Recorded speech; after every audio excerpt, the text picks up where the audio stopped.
I'm Marilee Caruso. It's Monday, August 28th. A stabbing in a Manitoba church washroom. A church should be a place of safety, a haven for people to go to. A teenage parishioner is in critical condition after an assault in a Winkler house of worship. Also tonight, driving while using legal weed. To be done, particularly with roadside testing. The results of an exclusive CTV poll about impaired driving once marijuana is legal. And St. Vital homeowners worry for their neighborhood. It's upsetting that somebody can come in and change your neighborhood so quickly without any notification. The new project that has them asking questions about the city's zoning rules.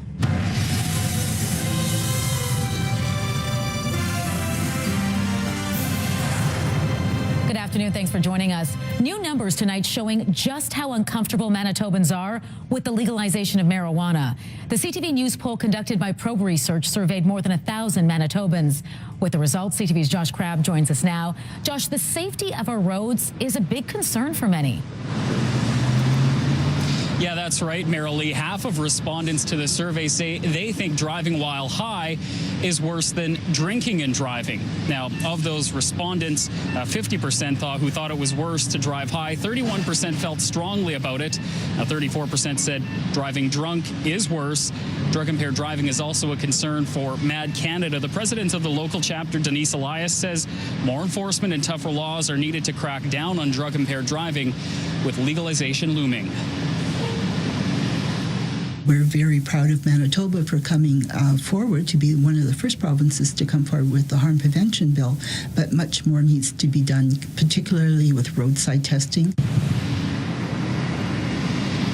Now, the federal government says there will be investments for licensing, inspection, and enforcement, as well as a public awareness campaign about the dangers of drug-impaired driving. In a statement, Manitoba Justice Minister Heather Stephenson said the province has been proactive on the issue by introducing the Cannabis Harm Prevention Act.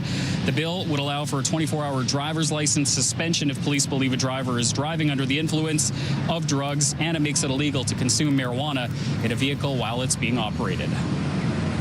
So, Josh, I'm curious, what else did this poll find? Well, the poll asked people if they felt comfortable with the sale of edibles, marijuana in cookie or brownie form alongside alcohol in bars. And most of the respondents felt uncomfortable with that idea, but people said they wouldn't mind if their neighbors used marijuana. I'll have more reaction on this story coming up in the 6 p.m. newscast from Pod Advocates. All right, thanks for this, Josh.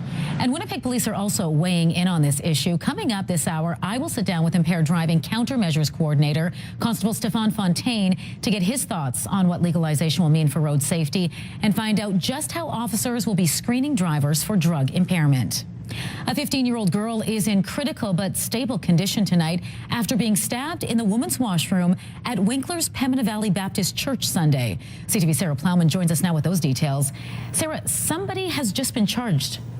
Yeah, Marilee, Winkler police have just charged a 39-year-old man with aggravated assault and possession of a weapon for a dangerous purpose. Today, we've been speaking with Winkler Police Chief Rick Hebert. He says another churchgoer was in the washroom at the time of the attack. It happened just before 1, about 30 minutes after yesterday's church service. Police say the girl was stabbed at least twice, once in the back and once in the abdomen. Nurses nearby administered first aid, but it's an attack that's shocked the community. It's something that you don't expect the location where it could happen. I mean, a church should be a place of safety, a haven for people to go to. Now, Sarah, do we know, was this a random attack? According to police, the 15-year-old girl, the victim, didn't know the 39-year-old suspect, but he occasionally attended the church. The police chief says the motive of the attack isn't clear and the suspect is not providing additional information. 39-year-old Maxim Kravchenko is in custody and will be in Morden Provincial Court tomorrow. Police say, meanwhile, the girl remains in critical but stable condition. And coming up at 6, we'll hear from the church and more on how the victim and her family are managing. All right, looking forward to that. Thanks for this, Sarah. It's been a deadly weekend on Manitoba roadways. 2 teenagers have died following a crash near Portage La Prairie. A 19-year-old woman and a 17-year-old man were killed in a 2-vehicle collision. It happened at the intersection of Highway 1 and Highway 16 around 9 o'clock last night. RCMP say a semi-truck traveling west carrying a load of heavy pipes collided with the car, which was headed southbound on Highway 16. In the last 8 days, a total of 6 people have been killed in collisions at this intersection. 1 in 6 deaths as a result of collisions happen at intersections. So there are a lot of other factors at play where fatal road collisions are concerned. Certainly, we want to encourage everybody to pay attention to what they're doing behind the wheel, which should be driving. The 23-year-old driver of the semi-truck has been arrested. He's charged with dangerous operation of a motor vehicle and criminal negligence causing death. 14 people are killed on gravel roads in Manitoba each year, which is why Manitoba Public Insurance and RCMP are working together to promote road safety. According to the Crown Corporation, nearly 500 people are injured in crashes on gravel roads in Manitoba annually. MPI kicked off a joint public awareness and enforcement campaign along with RCMP, which began in April and lasts right through to the fall. MPI says around 4 out of 10 fatal crashes on gravel roads are alcohol-related, while speeding is attributed to nearly 20% of gravel road fatalities. Don't speed down them. You certainly don't want to be texting while you're driving down a gravel road. They present their own unique challenges. There's loose gravel out there. In summer, there can be gravel dust. So again, for drivers, they can present some very unique driving challenges. In an effort to heighten road safety awareness on gravel roads, MPI announced plans to enhance its high school driver education program starting in September. More than a week after Winnipeg police officers were flagged down in the West End to help a stabbing victim, the wounded man has died. Police say the victim stumbled onto the road at Sargent and Langside and collapsed on August 18th. 18-year-old Tyler William Ranville died in hospital Sunday. Investigators are now looking to speak with anyone who may have been in the area at the time. Concern and confusion tonight over a development going up on a city street in South Winnipeg.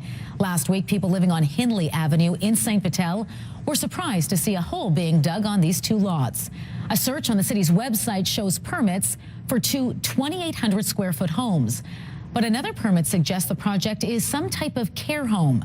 Homeowners in the area want to know more about the project and say they've had no warning or notice about what's happening. It's very upsetting that somebody can come in and change your neighborhood so quickly without any notification. Coming up tonight at 6 o'clock, why care homes can be built on your street without notice. 3 teenagers have been charged after 1 boy was robbed and another hurt at a St. Vital skate park. Police say 2 groups met Sunday afternoon at the skate park on St. Anne's Road and Meadowood Drive. One group talked to the other group into meeting in the nearby woods, where they tried to rob them. A 14-year-old was assaulted with a machete and has significant injuries to his upper body and face. A 16-year-old youth's bicycle and other property were taken. A 3rd teenager ran away. 3 suspects, aged 17 and 18, are now in custody. The U of M Bisons football team is preparing for its season opener this Friday against Saskatchewan. The Bisons finished last year 3-5 and out of the playoffs.